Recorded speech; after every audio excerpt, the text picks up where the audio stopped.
Your SNAP benefits are under new scrutiny, and most people don't even know it yet. The government is taking new steps to track your SNAP benefits more closely than ever, and they're looking at data going all the way back to January of 2020. They say it's about fraud, but it's also clearly about control, and the stakes may be higher than they seem. Today, we're going to dive into what's changed, what they're collecting, and how their upcoming budget proposals could affect your benefits. But first, have you ever worried about how your personal information is used when you get help from the government? Drop a quick yes or no in the comments and let me know. So let's start with this data gathering initiative. If you've received SNAP at any point since January of 2020, this affects you.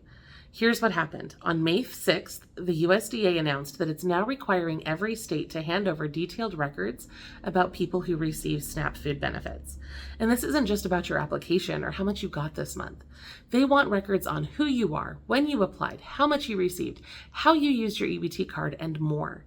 And they're pulling this data from states and even private EBT processors, even if it's stored in third-party databases. We're talking about your name, your social security number, your date of birth, your home address, and exactly how much you've received in SNAP benefits month by month. They're also looking for a transaction history, how and where your EBT card has been used. And it's not just current information. Like I said, they're going all the way back to January 1st of 2020. That's 5 years of your personal data. Now, to be clear, you're not going to get a letter about this. You don't have to sign anything. They don't need your permission or approval. And in most cases, you won't even know when your information is shared, because this isn't necessarily about you having done anything wrong. It's that the government wants to monitor this program more closely than ever before. Now, the USDA says that this is necessary to protect the SNAP program. They say that they have to start catching the fraud and the overpayments and all of the things. And yeah, there has been a big increase in EBT card theft. Criminals have been using card skimmers and fake terminals and all sorts of scams to steal benefits from families. Some of these schemes are even connected to international crime rings. Just recently, investigators cracked down on SNAP fraud in over 100 locations across Southern California. We've talked about that fraud a lot here on this channel. But let's be real, most SNAP recipients aren't criminals. Most of them are hardworking people just trying to feed their families. They're working families, seniors, people raising kids, people just trying to get by. Many of the people who actually steal these benefits aren't actually getting the benefits in the first place. They're criminals who are siphoning those funds from the poor. But I guess since they don't have access to data on those guys, they're just going after data on everyone. This is all tied to an executive order that was signed by the president back in March, giving the federal government new power to access data from any federally funded program, even if that data is stored by third-party companies or private systems. This order allows federal agencies to break down what they call information silos, basically any place where data is stored that the federal government doesn't already have control.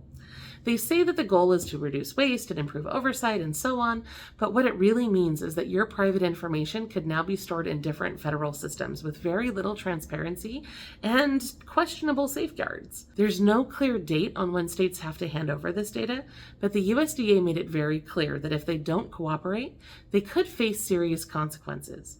That puts a lot of pressure on state agencies, and it could affect how benefits are delivered going forward. So let's pause here for a second.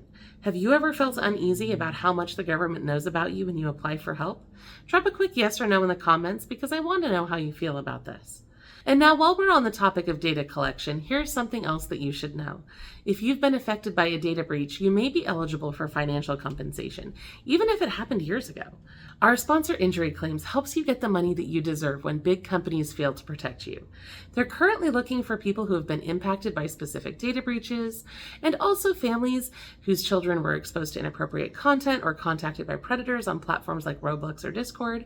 They also have open cases for video game addiction, chemical exposures, and more. You can see the full list at lirlinks.com/claims. But for now, let's go back to the changes that are happening with SNAP and why this data collection move is just the beginning. Because at the same time that all of this is going on, lawmakers in Congress are also debating major budget changes to the SNAP program itself. These proposals could cut benefits, raise work requirements, and even force states to pay part of the cost of food stamps for the first time ever. One of the biggest changes would require able-bodied adults with children as young as 7 to work or risk losing benefits after just 3 months. That change alone could impact over 3 million parents and more than 4 million children. Lawmakers also want to tie how much each state has to pay to its error rate in SNAP. So if a state is making more mistakes, even if it's caused by paperwork issues or tech problems, they would be forced to pay a larger share of the total SNAP cost. Now, that could push some states to cut back on benefits, making it harder to apply, or increase the red tape to get benefits, and so on. And remember, that's happening on top of the new data collection rules. So, what does all of this mean for you? It means that your benefits could be changing and that your privacy is already at risk, whether you realize it or not. Now, I'm not here to scare anybody. I am not into fear mongering, but I do want you to be aware of the truth and know what's going on, because I think it's important for you to know about what's going on with your benefits, especially because there is still time to reach out to your lawmakers in Congress and make your voice heard. We need to do everything we can to protect the programs that matter to us. So please stay informed, speak up, and support one another.